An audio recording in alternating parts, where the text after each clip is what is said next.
하나님 말씀은 요한복음 2장 13절부터 22절까지 보도록 하겠습니다. 교독하겠습니다. 요한복음 2장 13절. 유대인의 유월절이 가까운지라 예수께서 예루살렘으로 올라가셨더니 같이요.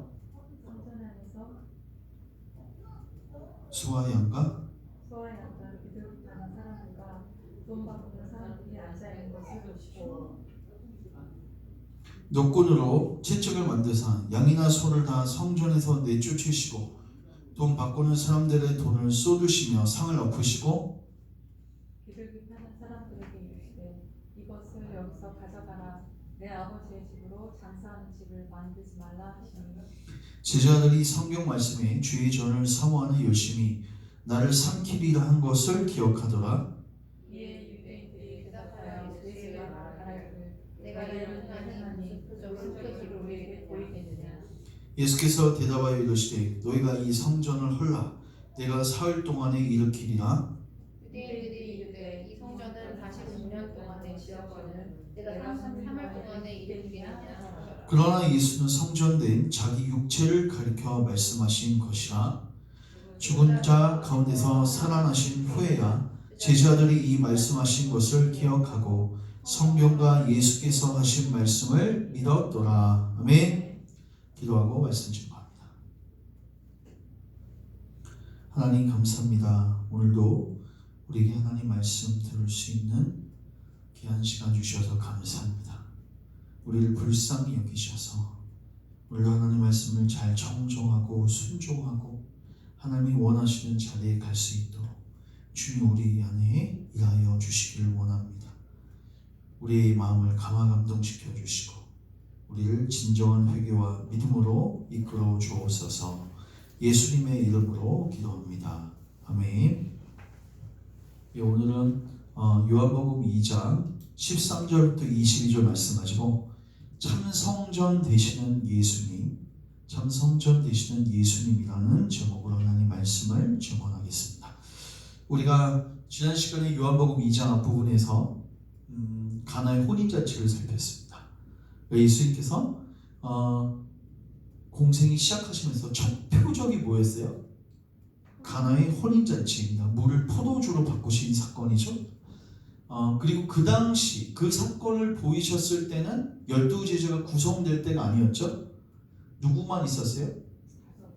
5명 정도 있었죠. 요한하고 그 다음에 안드레 그리고 베드로 그 다음에 빌립, 나다나엘을 우리가 바돌로메라고도 합니다. 이렇게 5명이 그 요한복음 1장에서 예수님 부르신 장면이 나오잖아요. 그리고 이제 2장에 그 잔치가 있는 거예요. 사흘 후에 잔치가 있었다고 나와 있고요. 그리고 그 가나의 혼인잔치를 통해서 무엇을 드러내셨는가? 예수님께서 창조주이심을 드러내십니다. 물, 포도주로 바꾼 거죠. 화학자들은 이거 이해가 안 됩니다. 이런 화학에서는요, 질량은 어떻게 돼야 돼요? 보존돼야 됩니다. 우리 질량 보존의 법칙이라고 하고, 그리고 물체가 바뀌어질 수가 없어요. 그렇게 어떤 A라는 물체가 B라는 걸로 이렇게 바뀌어질 수가 없어요. 이게 대체가 될 수 없습니다. 그러니까 이게 전능하신 하나님의 창조주의 사역이 아니고서는 이런 일들이 일어날 수 없죠. 그래서 이 사건을 통해서 예수님의 하나님의 아들 정말 전능하신 창조주이심을 드러내신 거죠. 자, 근데 그것만이 아니라 또 하나 예수님께서 그 물을 포도주로 바꾸시는 그 사역을 진행하실 때 이런 얘기를 하세요. 어머니요, 아직 내 때가 되지 않았습니다. 여기서 때는 무슨 때예요? 예수님께서 자신의 살과 피를 그러니까 쉽게 말해서 십자가에서 죽으심으로 살이 뜯겨나가고 피가 흘려지는 그때가 아직 오지 않았습니다. 그러니까 이게 무엇을 얘기하냐면 사실 여러분 생각해 보세요. 예수님은 하나님의 때가 아니면 사역을 하시면 돼요? 안 돼요? 안 되죠. 예수님 하나님의 뜻대로 사역해야 되잖아요. 근데 하신단 말이에요. 분명히 내 때가 아직 안 됐습니다. 하나님이 나에게 주신 그 때가 아닙니다. 했으면 사역을 하면 안 되는데 하셨잖아요. 무슨 의미죠? 맞아요. 내 때가 안 됐어요. 그때는 이제 나중에 나오는 요한복음 이제 뒷부분에 나오는 그때입니다. 그때 이제 십자가에서 죽으시고, 그럼 여기서 하신 사역은 그거를 예표적으로 보여주는 거예요. 여러분, 가나의 혼인잔치는요, 예수님께서 이 땅에 잔치를 갖고 들어오신다는 것을 보여주는데, 그 잔치는요, 인간의 죄 문제가 해결돼야 됩니다. 맞죠? 인간의 죄 문제가 해결되지 않으면 인간과 하나님이 화해할 수 없고 그 잔치에 초대될 수가 없는 거예요. 여러분, 마태복음 22장에 보시면 임금의 혼인잔치 비유가 나옵니다. 거기에서 잔치에 초대됐지만 뭘 입고 있어야 돼요? 예복을 입고 있어야 돼요. 맞죠? 예복을 입고 있지 않으면 쫓겨나는 거예요. 마찬가지로 예수님께서 우리에게 잔치를 열어주시는데 그 잔치는 포도주가 필요합니다. 그럼 바로 예수님께서 친히 준비하신 자신의 피이십니다. 구약 성경에서도 잔치에 대한 하나님의 예언이 나와 있어요. 내가 너희들을 위해서 잔치를 예비할 것이다. 근데 무료예요. 뭐라고요? 무료예요. 하나님이 친히 포도주를 준비하고 짐승을 준비하시겠다고, 즉 젖과 포도주를 다 준비하시겠다고 구약 성경에 나와 있거든요. 그래서 이사야 55장에서는 초대하시면서 너희들은 와서 값없이 사 먹어라. 값없이 사 먹어라. 그러면서 포도주를 거기서 이야기하고 있습니다. 그래서 예수님께서 이 가나의 혼인잔치를 통해서는 무엇을 얘기하신가? 예수님은 잔치를 여신 분이시고 동시에 그 잔치에 필요한 모든 구속사역을 자신의 십자가에 죽으심으로써 준비하시는 분이시다. 모든 오찬을 준비하시는 분이시다. 우리가 결혼식장에 갔을 때 음식 하나씩 해가세요? 아니면 그냥 가세요? 그냥 가죠. 맞죠? 우리는 부조를 하지만 하나님은 늘 부조금도 필요 없다. 와서 무료로 그 잔치에 동참하라는 것입니다. 예수님께서 그 기적을 통해서 그 메시지를 우리에게 증거해 주시는 거예요. 다시 한번 강조합니다. 표적은 그 자체가 와우하고 끝날 문제가 아니라고 했죠? 표적은 영어로 사인이에요. 뭔가를 가리키고 있어요. 예수님이 포도주를 바꾸신 것은 창조주이실 뿐만 아니라 그분이 십자가에 죽으심으로 진짜 그 피를 준비하셔서, 맞죠? 모든 잔치의 문을 열어놓으신 분이시구나. 이거를 보여준 것이었습니다. 자, 이제 오늘 우리는 성전을 정화시키시는 예수님의 모습을 보게 됩니다. 여러분, 이 기사는 아마 여러 번 읽어보셨고 들어보셨을 것입니다. 그러니까 여러분, 그 당시 배경을 아셔야 돼요. 이스라엘 백성들은 명절이 있죠. 특별히 중요한 명절 중에 제일 1등 명절이 어떤 거예요? 유월절입니다. 여기 지금 앞부분 보시면 13절에 유대인의 뭐가 가까웠어요? 유월절이 가까운지라. 13절에 그렇게 되어 있어요. 그 유대인들이 유월절 되면 다 어디로 들어와요? 예루살렘으로 들어옵니다. 근데 뭘 갖고 와야 돼요? 짐승을 갖고 와야 돼요. 근데 중요한 건 짐승을 가지고 제사를 드리고 예배를 드려야 되는데 만약 짐승에 흠이 있으면 어떻게 돼요? 헛수고인 거예요. 근데 대제사장이 짐승을 검사하다가 딱 봤는데 흠이 있어. 그러면 어떻게 돼요? 멀리서 그렇게 힘들게 갖고 온 재물이 어떻게 되는 거예요? 맞죠? 도루묵이 되는 거예요. 맞죠? 그래서 보통은 어떻게 했냐면 그냥 돈을 가지고 왔습니다. 돈을 가지고 와서 거기에서 샀어요, 양. 근데 그 양은 당연히 대제사장하고 그 종교 지도자들한테 뭘 받은 거예요? 확인을 받은 양이겠죠. 그러니까 그걸 갖고 들어가면 문제가 되지 않아요. 근데 다만 비싸요. 여러분들이 무슨 수영장에 갔어, 파도풀장에 갔어. 그러면은 우리는 구명조끼를 가져갈 수도 있는데, 맞죠? 어떤 그 수영장에서 구명조끼를 꼭 거기 것만 입어야 된대. 우리가 가져온 건 반품이야. 들어갈 수가 없대. 그러니까 어쩔 수 없이 거기 걸 뭐 해야 돼요? 비싸지만 사든가 빌려야 되는 거예요. 맞죠? 그 당시에 종교 지도자들이 그렇게 했어요. 그렇게 해서 막대한 이익을 챙겼습니다. 그리고 그들은 성전세를 냈거든요. 성전세, 세금과 비슷한 겁니다. 성전세. 근데 성전세는 돈이 쉽게 말해서 돈 종류가 달랐어요. 그러니까 반드시 환전을 해야 했습니다. 성전세를 내려면 뭐 해야 돼요? 환전을 해야 되는데 그 환전할 때 쉽게 말해서 그 붙는 그 이율이 엄청난 거예요. 만약에 내가 10만 원짜리 어떤 그 성전세를 내려면 나는 한 13만 원을 내야지 그게 커버가 되는 거예요. 근데 거기서 또 부당하게 이득을 챙기고, 그러니까 그 성전 예배를 드리러 명절 때 많은 사람이 찾아왔는데 전부 다 장사치예요. 사람들이 거기서 돈 버는 거죠. 그 위에 누가 있는 거예요? 대제사장 짜는 거죠. 대제사장이 아웃시키는 거예요. 거기서 사오지 않는 거, 비싸게 돈 주지 않는 건 다 뭐 하는 거예요?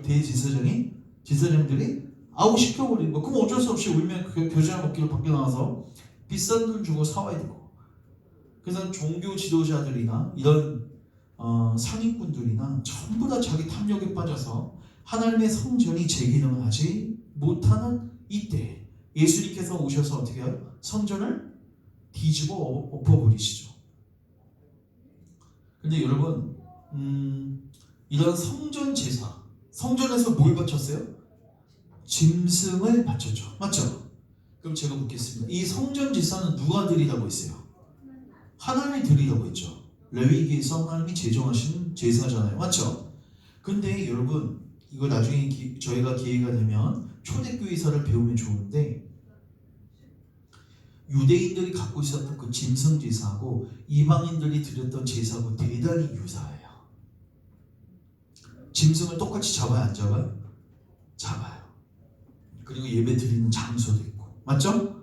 그래서 어떻게 보면 정신 차리지 않고 예배를 드리다 보면 우상 숭배하는 자들과 방불한 정신을 가지고 그런 가치관을 가지고 예배 드리기 쉬웠습니다.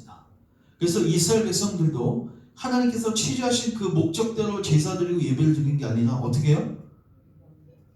삶은 다 이방인처럼 개떡같이 살면서 그냥 종교적 형식주의에 빠져가지고, 맞죠?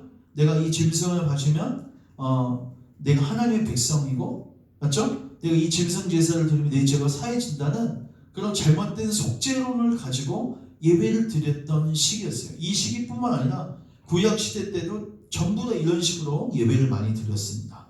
이걸 한번 찾아볼게요. 예레미야 7장 8절부터 11절 한번 보실래요? 예레미야 7장 8절부터 11절.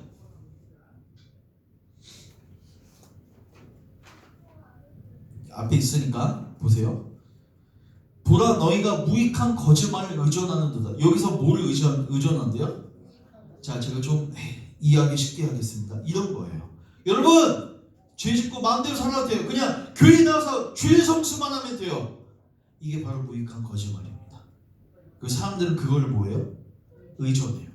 나는 회개하지도 않았고 예수님께 나아가지도 않았어. 내 삶을 변화되지도 않았어. 근데 뭐예요? 예배 드리는 이 행위, 이 종교적 형식주의를 통해서 나는 하나님의 백성이고 나는 구원받았다고 착각하는 거예요. 사람들은 바로 그 거짓말을 뭐하고 있어요? 의존하고 있어요. 오늘하고 대단히 유사한 거죠. 자, 그들이 어떻게 사는지 보세요. 너희가 도둑질하며 살인하며 가늠하며 거짓 맹세하며 바르게 분양하며 너희가 알지 못하는 다른 신들을 따르면서 내 이름으로 일컬음을 받는 이 집에 들어와서 내 앞에 서서 말하기를 시작 우리가 구원을 얻었나이다 하느냐 이는 이 모든 가증한 일을 행하려 함이로다. 11절까지요. 내 이름으로 일컬음을 받는 이 집이 너희 눈에는 도둑의 소굴로 보이느냐 불안하고 내가 그것을 보았노라. 여호와의 말씀이니라. 이미 구약시대 때부터 이런 일들이 있었습니다. 그러니까 성전이 있어요. 거기서 뭘 드려요? 짐승 제사를 드리죠. 짐승 제사를 하나님 드리게 하신 이유가 뭐예요? 너희들의 죄 문제를 깨닫고 그것을 슬퍼하고 그것을 인정하고 하나님께서 제공하신 그 속죄 제사를 통해서 다시 회복하라는 하나님의 명령이죠. 맞죠? 이거 복음입니다. 이 정신은 아무 데도 없고 다 사라지고 그냥 이 형식만 내가 순종하면 이 성전에 들어와서 삐까뻔쩍한 이 성전에 들어와서 짐승만 바치면 나는 내 상관은 상관없이 나는 무조건 구원받고 나는 안전하다. 이게 무익한 거짓말이에요.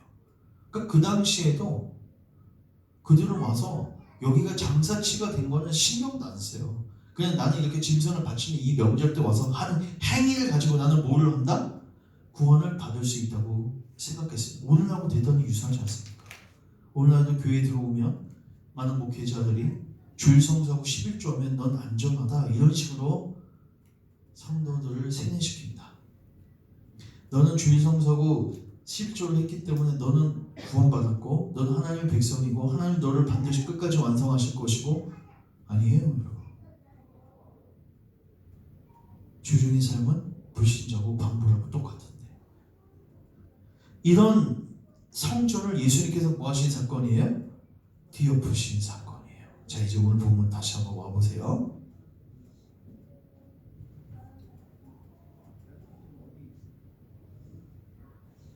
2장 13절 이제 제가 한번 보겠습니다. 유대인의 유월절이 가까운지라 예수께서 예루살렘으로 올라가셨더니 성전 안에서 소와 양과 비둘기 파는 사람들과 돈 바꾸는 사람들이 앉아있는 것을 보시고 노끈으로 채찍을 만드사 양이나 소를 다 성전에서 내쫓으시고 돈 바꾸는 사람들의 돈을 쏟으시며 상을 아프시고 이걸 상상 한번 해보세요. 그러니까 얼마나 예수님께서 이 죄에 대해서 분노하고 계신지. 그리고 비둘기 파는 사람들이 이르시되 이것을 여기서 가져오라 내 아버지의 집으로 장사하는 집을 만들지 말라 하시니 17절 같이 읽습니다. 제자들이 성경 말씀에 죄의 전을 사모하는 열심히 나를 삼키리라는 것을 기억하더라. 이게 바로 예수님께서 하신 말씀입니다. 자 그러면 이 정도 이제 사건이 벌어졌으면 당연히 소요가 생겨요 안 생겨요? 생기죠. 누가 문제를 제시했을까요? 상인도 있지만 제사장들이죠. 종교 지도자들이죠. 자 이제 18절 잠깐 보시면 이에 유대인들이 대답하여 예수님께 묻습니다. 내가 이런 일을 행하니 무슨 표적을 우리에게 보이겠느냐. 이게 뭐예요? 보세요. 이 표적을 보이겠니? 이거 뭐야? 네 무슨 권위로 이거 하는 거야? 너가 지금 이렇게 상을 뒤엎을 정도면 여러분 유대인에게 있어서 그러니까 쉽게 말해서 이런 거예요. 우리 한국 교회에서 가장 큰 명절이 뭐예요? 추수, 감사절이나 부활절이죠. 부활절날 누가 들어와서 막 여기 다 뒤엎는다고 해보세요. 그럼 우리는 대번에 저 사람이 왜 저러지? 그리고 너가 무슨 권위로 그렇게 할 수 있지? 지금 예수님한테 너 무슨 표정을 우리에게 보일 수 있어? 이게 뭐예요? 너 도대체 누구야? 네가 누구길래 이런 식으로 우리를 훈계하고 가르쳐? 왜 이 모든 거를 다 네가 쑥대밭 만들어? 사실 이들은 탐욕을 지금 어떻게 한 거예요? 예수님 짓밟고 오신 거거든요. 그들의 죄를 지적하신 거잖아요. 그러니까 그들이 거기서 반감을 일으키죠. 그런데 예수님께서 되게 독특하게 대답하세요. 19절 같이 읽습니다. 시작. 예수께서 대답하여 이르시되 너희가 이 성전을 헐라 내가 사흘 동안에 일으키리라. 이 성전을 헐라 내가 사흘 동안에 일으키리라. 여러분 이 성전이 어떤 성전이에요? 1차적으로 지금 이들이 장사하고 있는 성전이죠. 이 성전이 몇 년 동안 공사된지 아세요? 46년입니다. 맞죠? 대공사예요. 그러니까 엄청난 규모의 성전이고 근데 이걸 헐어버리래. 그러면 내가 몇 일 동안에? 사흘 동안에 일으켜버리겠대요. 그들이 미친놈이라고 생각했겠죠. 무슨 또라이야 이렇게 생각했겠죠. 근데 예수님 편에서는 이런 의도가 있었던 거예요. 너희들 정말 그게 성전이라고 생각해? 여러분 성전이 뭐예요? 하나님이 성전을 이스라엘 백성들에게 왜 주셨어요? 성전을요 예전에는 성전이 성막이었어요. 이스라엘 백성들이 가나안 땅에 정착한 다음에 성전이 된 거고 그 전까지 뭐였어요? 성막이어서 성막은 움직이는 하나님의 집이고 성전은 이제 딱 장소가 정해졌으니까 어떻게 되는 거예요? 딱 고정된 자리에 딱 넣어버린 거예요. 예루살렘 성에. 그렇죠? 그러니까 성막과 성전은 동일한 내용인데 거기서 짐승 제사가 드려지는데 하나님께서 성막과 성전을 얘기하실 때 이렇게 표현하십니다. 내가 거할 성소 이렇게 표현하세요. 내가 거할 성소. 그리고 여기 성소에서 내가 나의 백성들과 만날 것을 얘기하십니다. 실질적으로 여러분 성막과 성전을 들어가면 앞에 뭐가 있냐면 지성소가 있죠. 맞죠? 그 뭐가 가려져 있어요? 휘장으로 가려져 있어요. 그리고 그 휘장을 열고 들어가면 지성소가 있고 그 지성소에서 누구를 만나는 거예요? 하나님을 만나는 거예요. 결국 뭐냐면 성전이라는 것은 하나님과 인간이 만나는 장소예요. 하나님이 임재하시는 장소예요. 맞죠? 근데 그들은 장사를 하고 있어요. 거기서 하나님 거기 임재하실까요? 그들은 화력의 46년 동안 내가 건축했으니까 하나님이 거기에 반드시 임하실 거라고 착각했습니다. 근데 복음이 없는 것, 정신이 없는 곳은 하나님 임재하시지 않죠. 그래서 그런 건물을 예수님이 헐어버리시죠. 이게 1차적으로. 이제 하나님이 진짜 이 건물을 허세 안 하세요? 허세요. 나중에 이제 뒤에 가면 마태복음 24장에 보면 예수님께서 심판을 예고하세요. 그리고 AD 70년에 로마에 의해서 무너집니다. 통곡의 벽만 남고 다 무너집니다. 왜요?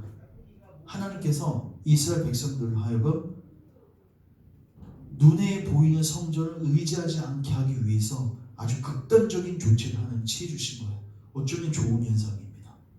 왜요? 만약에 그렇지 않았으면 이스라엘 백성들은 계속해서 그 성전을 뭐하고 있어요? 우상시했을 겁니다. 무슨 신기한 금기둥처럼, 맞죠?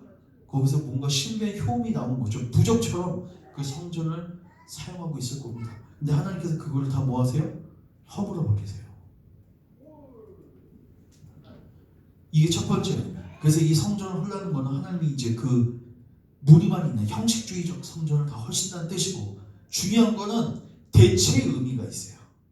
자, 이제 예수님이 뭐 하시냐면 그림자를 뭘로 바꾸세요? 실체로 바꾸십니다. 여러분, 성전 아까 제가 뭐라고 했죠? 하나님이 임재하시는 곳이죠. 하나님과 인간이 만나는 곳이죠. 여러분, 하나님과 인간이 만나는 장소가 어딘지 아세요? 예수님 안에서입니다. 이해되세요? 누구 안에서? 예수님 안에서. 그래서 예수님이 성전이세요.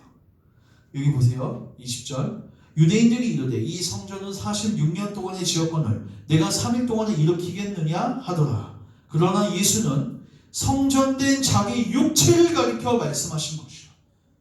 성전된 자기 육체. 여러분, 결국 예수님이, 자, 우리 요한복음 1장에서 살폈죠. 말씀이 뭐가 되었다고 했죠? 말씀이 육신이 되어, 그 육신이 됐다는 게 성막으로 이 땅에 오셨다는 뜻입니다. 제가 조금 더 정확하게 번역하면 말씀이 장막을 치시네, 말씀이 텐트를 치시네, 그런 뜻이에요. 그러니까 하나님께서 임재하시기 위해서 장막을, 성막을 이스라엘 백성들에게 명해서 치시잖아요. 맞죠? 근데 그 장막이 누구시라고요? 예수님이죠. 그리고 예수님 안에서 하나님과 인간이 만납니다. 예수님이 중보자이십니다. 예수님은 완전한 하나님이시면서 동시에 완전한 인간으로서 하나님과 인간을 화해시키기 위해서 오셨어요. 그래서 예수님이 성전이신 거예요. 맞죠? 그래서 성전을 헐라는 것은 예수님의 십자가에서 죽으심을 의미합니다. 이해되세요? 그리고 사흘 만에 일으키리라. 그건 뭐예요? 부활을 의미합니다. 이해되세요? 성전을 헐라. 내가 3일 만에 일으키리라. 그게 뭐예요? 내가 성전이고 내가 십자가에서 죽고 부활함으로써 이제 진짜 내 안에서 너희들의 죄 문제가 처리되고 너희들과 하나님과 화해되고 너희들과 하나님이 만남이 이루어지고 교통이 이루어질 것이다. 그것을 얘기하는 거예요. 너희들이 붙들고 있는 그 형식적인 성전은 하나님을 만나는데 하나님 도움이 안 된다는 거예요. 그것을 예수님이 선언하시죠. 그리고 22절 같이 읽습니다. 시작. 죽은 자 가운데서 살아나신 후에 제자들이 이 말씀하신 것을 기억하고 성경과 예수께서 하신 말씀을 믿었다. 그러니까 제자들도 예수님이 부활하신 다음에 이제 이걸 깨닫게 된 거예요. 그리고 맞아, 그때 성전 청결케 하셨을 때 예수님이 그 말씀하셨는데 이제 이해가 되는 거예요. 그리고 사도 요한이 기록한 것입니다. 그리고 마지막 하나만 더 합니다. 예수님은 성전을 지으실 때 모퉁이 돌이라고 성경에 기록되어 있어요. 무슨 돌? 그 모퉁이 돌이 있으면 그 옆에 다른 벽돌들이 필요 안 필요해요? 그게 누구냐면 여러분들이에요. 그래서 성경은 우리가 성전이라고 되어 있습니다. 집에 가셔서 에베소서 2장을 꼭 한번 읽어보세요. 예수님이 모퉁이 돌이시고 우리가 그 옆에 성전으로 지어져 가는 거예요. 맞죠? 그래서 우리 개개인이 성전이고 그 개개인이 연결된 그 벽돌 전체 우리 교회가 성전이고 그리고 하나님 거기에 뭐 하세요? 임재하십니다. 그래서 성전은 핵심이 뭐냐? 하나님이 임재하시는 장소고 인간과 만나는 장소인데 1차적으로 예수님이 성전이시고 예수님 안에서 예수님의 하나님의 백성이 된 교회가 성전이고 또 하나 여러분의 마음이 여러분 마음 안에서 이제 뭐가 일어나요? 하나님과 교통과 사귐과 교제가 일어납니다. 여러분의 마음이 성전입니다. 신약 성경 이 세 가지를 다 이야기하고 있습니다. 바로 예수님이 이 성전을 회복시키시려고 온 거예요.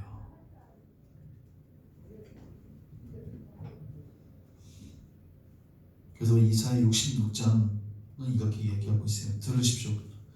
여호와께서 이와 같이 말씀하시되 하늘은 나의 보좌요 땅은 나의 발판이니 너희가 나를 위하여 무슨 집을 지으랴 내가 안식할 처소가 어리랴.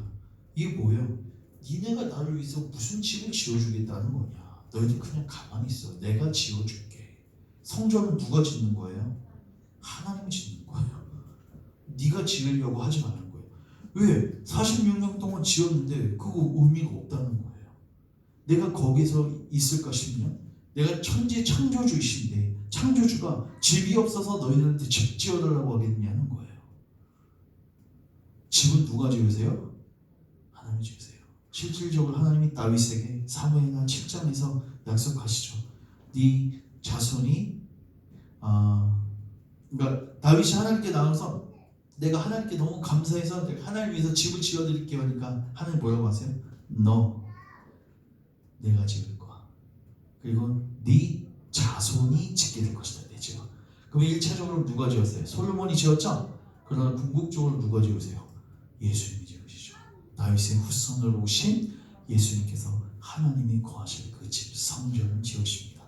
그리고 그 집 안에서 여러분들도 다 벽돌처럼 연결돼서 여러분들도 성전이 되고 그래서 여러분들을 하나님과 교제하고 하나님의 생명을 누릴 수 있게 된 것입니다. 사랑하는 형제자매 여러분, 오늘 저희는 요한복음 2장 13절부터 22절 말씀을 가지고 성전에 대해서 살폈습니다. 오늘 우리 한국교회하고도 대단히 밀접한 연관이 있는 주제예요. 왜냐하면 오늘 한국교회가 건축 헌금 많이 하잖아요. 맞죠? 이걸 성전이라고 생각하잖아요.